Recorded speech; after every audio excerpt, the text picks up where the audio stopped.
If you're the kind of person who lays awake at night replaying conversations or second guessing texts after you send them, if your brain is turning up the volume on all the different what ifs or should I have done this, my friend, you might be an overthinker. And what that means is not that there's something wrong with you, it means that you care a lot.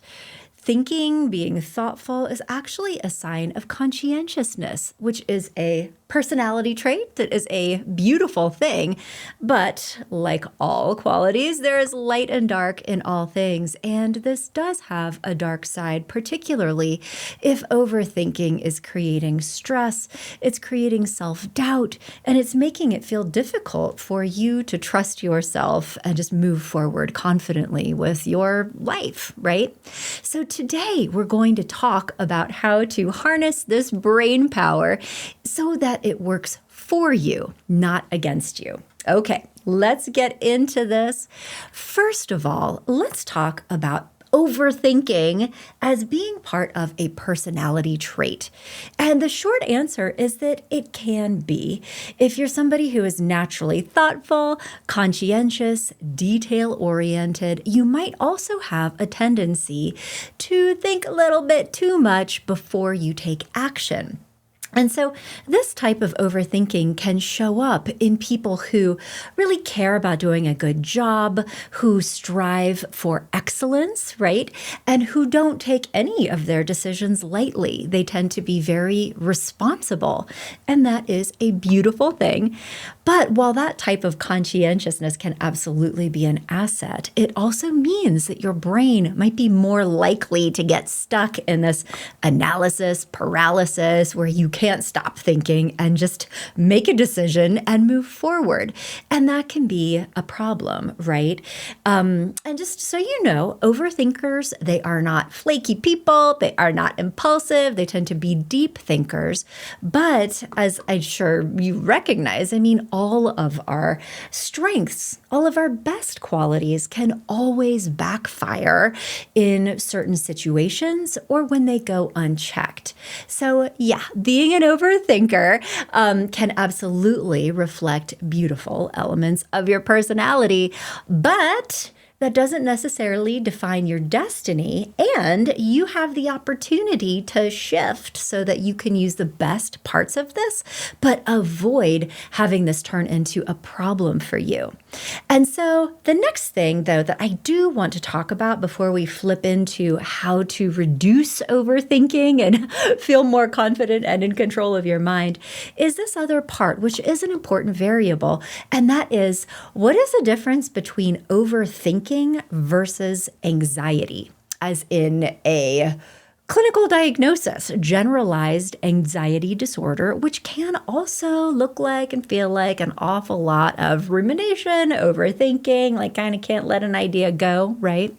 So how are they different? How do you tell the difference? Overthinking tends to be a cognitive style, meaning just a way that your brain works, and it does actually tend to be associated with positive personality qualities, right? And it's the loop inside of your head that says, oh, did I do that right? Am I thinking around all these corners? Or what if I messed this up? Or could I have handled this differently? Could I have done a better job here?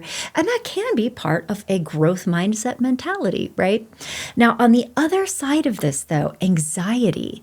This is the emotional and also physiological experience of danger, apprehension, dread even, that can accompany this type of thinking. So a racing heart, muscle tension, trouble sleeping, feeling really escalated. And it can also lead you to feel unsafe in situations that are actually safe. Remember, anxiety is different from fear. We always want to listen to fear. Fear is our friend. It keeps us out of trouble. But anxiety is like a glitch. It is telling us that something's a problem that is not actually a problem. And if that gets it to the level where it's actually impacting your daily functioning, it's feeling overwhelming, it's like happening all the time, it feels like you can't do things because you are worried about XYZ consequences, that is a sign that it could actually be an anxiety disorder. And the important thing to know here is that anxiety is treatable. This is a very common and treatable mental health condition, and you can feel better. The tools to address overthinking will actually help with anxiety too, but you should know that if what's going on rises to the level of something like a generalized anxiety disorder, you might also need the support of a highly qualified therapist who uses evidence-based approaches towards therapy. Remember, not all therapy is the same, my friends, but evidence-based approaches to psychotherapy, such as cognitive behavioral therapy, can be incredibly helpful, that can help you get more visibility into how you're thinking and how to shift those thoughts so that you can reduce anxiety and start feeling better again. So now let's shift over into the things that you can do on your own to help you get control of your thoughts and break out of these repetitive thinking loops if they are causing problems in your life. So if you are constantly asking yourself, how do I stop thinking about this already? You're not alone. Overthinkers tend to fixate. We get focused on something. Hey, I do this too. But the truth is that it is surprisingly easy to retrain your brain to allow you to shift focus. And I'm going to tell you something that a lot of people don't know, particularly in our culture, where we have, over the last decade or two, tended to fetishize, everything that you think, everything that you feel is valuable and important and needs to be processed. And you know what? Of course, everything you think and everything you feel is beautiful and needs to be understood and respected. But it is also really important for us to get visibility into ourselves and recognize when we are thinking about things that are actually not helpful, and to certainly not get tricked into believing everything that we feel. It's important to develop some healthy psychological distance from whatever is going on in our heads, because if we can't do that, we get thrown in this washing machine of obsessive thinking that can be hard to get out of. So we need to understand thought-stopping strategies and use them for our benefit. So here is the 3 steps for how to do that. First of all, it requires self-awareness. You have to catch it. And that means recognizing the moment when you're starting to loop, right? And understanding that continuing to think about this is not going to lead to anything productive. I'm doing that thing again. Self-awareness is the first step. But then you need to interrupt it. Use a visual, right? Like stop hand. You can say stop out loud to yourself, like stop thinking about that. Whatever it is, do a jumping jack or 3. You have to just stop that train of thought. And then you need to shift it. That is a 3rd step, being able to redirect into something grounded, something productive, a sensory experience, a positive statement, a little prayer, a task that gets you out of your head into the present so that you have extracted yourself from that unproductive thought loop, and be able to take whatever action and say, you know what? I thought about this enough. I'm not thinking about this anymore. Moving in this direction. This is a skill. And again, this might surprise you. I think a lot of people don't know that it is okay to just stop thinking about something, and that is a cognitive skill that is strongly associated with much more positive mental health outcomes, right? We don't have to cherish and keep thinking about every single thing we think or feel. And in fact, doing so and not being able to get out of that can oftentimes wind up in us feeling bad or paralyzed or stuck. So what I'm teaching you today is actually a mental fitness skill, and this is a skill. It is not a magic trick. This is something that you can practice and get better at over time. And when you learn how to do this, you can use this skill in a lot of different situations in your life, including, this is a big one for a lot of people, learning how to stop overthinking in relationships. In fact, one of the most common places of overthinking shows up in our relationships, be it with your partner, with a friend, in a social situation. I know you know what I'm talking about, right? But we overthinkers tend to overanalyze texts, tone of voice, facial expressions, right? Like replaying conversations, looking for hidden meanings, or worrying endlessly about whether or not you upset someone. Are they mad at me? Like, right? And this also can come from certainly those positive personality qualities, right? Wanting to be a good friend, valuing connection, being a sensitive person, worrying about other people's feelings, like caring about other people's feelings, right? None of that is bad. And it can also stem from some insecurities, right? If you're feeling anxious in a relationship, or if you're feeling like you're unsure of the strength of the bond between you and that other person, maybe it's a new relationship. You could be worried about rejection. You could be worried about creating a rupture in the relationship if they are taking offense to something, fear of maybe losing the connection. And so what helps with this is actually a little different thing. It's a different type of skill, but it involves being able to ask yourself, what am I actually afraid of right now? Like, what am I afraid is true right now? What am I telling myself might actually be happening?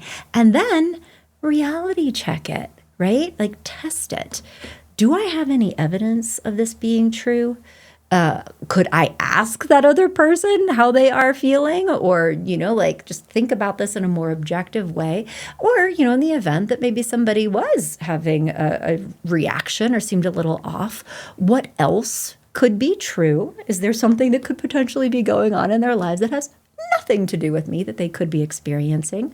Or is it also true that maybe I didn't come across in the way that I wanted to? I did say something that upset this person or maybe hurt their feelings, and that's a different problem. You don't just sit there and obsess about it, but to really use that feeling to think, oh no, you know what? Maybe I do actually need to reach out to them, because if there was a rupture in my relationship, I care a lot about this person and I would like to fix that. And that starts with a conversation and outreach, saying, hey, the other night I feel like things got a little bit spicy, and I just want you to know I adore you. I value our friendship so much. I'm worried that I might have hurt your feelings or rubbed you the wrong way. Our relationship is very important to me. And so I would just like to apologize for things that I may have done that might have hurt your feelings or led you to not feel good in that situation. And you know what? I could also be fabricating things that may not have been your experience in that conversation. But if so, I hope we can talk about it. I am on the path of growth in my life. I am always striving to be a better friend. And I would love it if you would tell me, how you did experience me in that moment, so that maybe I could work on doing that a little bit differently next time, because it's so important for me to be a good friend to you, right? That's communication. That is what it sounds like. It feels like to be a good friend when there might have been a rupture in a relationship. So we're not assuming, we're going to the person to check it out. We're asking, we're clarifying, we're speaking up with honesty and kindness, but also being vulnerable in that moment and taking ownership if you might, in fact, have done something that could be mended in this relationship. Repair attempts are a very important relationship skill.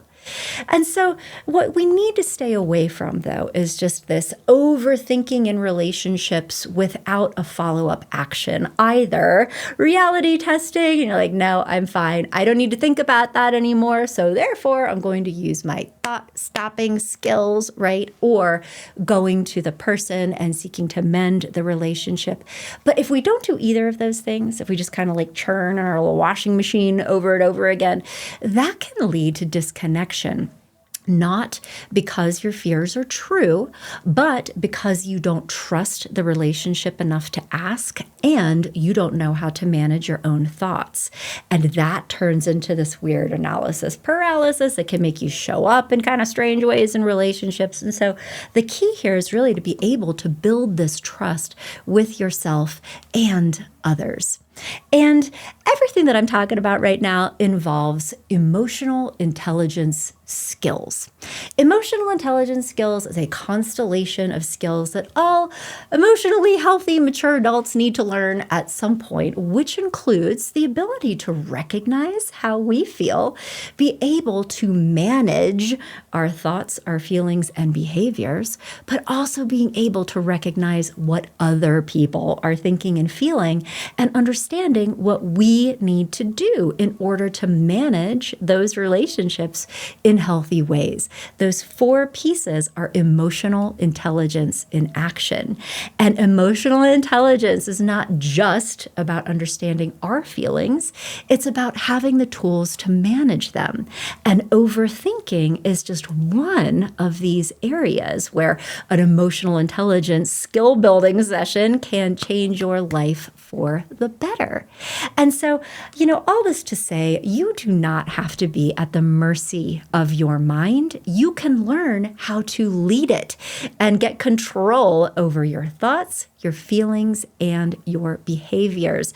And that's a lot of what happens in really good evidence-based coaching, honestly, with a skilled therapist at the helm who is helping you learn, grow, develop new skills, and improve your outcomes. That is what we do in evidence-based coaching. Or if you're listening to this and thinking that it's more like a clinical mental health issue that requires more of a psychotherapy treatment-focused approach, that is also great. And that requires the support of an effective therapist. But in either of these directions, whether it's overthinking or anxiety, if you are ready to stop living in your head and start living in your life again, I want you to know that you do not have to do this alone. I am the founder of Growing Self Counseling and Coaching. I myself, Dr. Lisa Marie Bobby, I am a licensed psychologist. I am a licensed marriage and family therapist. I am also a very proud board certified coach and a counselor educator that trains other therapists about the art and science of evidence-based coaching psychology. And in my practice, Growing Self, we specialize in growth, love, happiness, and success, and in working with people who are just like you, thoughtful, caring, growth-oriented people who want to develop themselves, right? People who are ready to stop overthinking everything and start living with more confidence and clarity. So if you would like to get in touch with me, you can come to my practice, Growing Self Counseling and Coaching, growingself.com, and you can take advantage of all the podcast episodes, articles, free quizzes, all kinds of helpful free information that I put together for you. I made it for you. Please take advantage of it. And if you would like to work with a clinician on my team, either for psychotherapy or for evidence-based coaching psychology that'll help you get insight into yourself and also turn that into different outcomes in your life, request a free consultation. That is how you get started. We offer all kinds of counseling and coaching services and would love to connect with you to support your growth and development every step of the way. So I hope that this talk today helped you get some clarity into yourself, get some direction. You can get more information on this topic at the link. I did a full episode of Love, Happiness, and Success. I'm the host of the Love, Happiness, and Success podcast. So that's available for you. I linked to this here in the description, as well as the link to Growing Self. And I hope you listen to the podcast, learn and grow, and get in touch if you'd like to keep this going. Thanks for listening.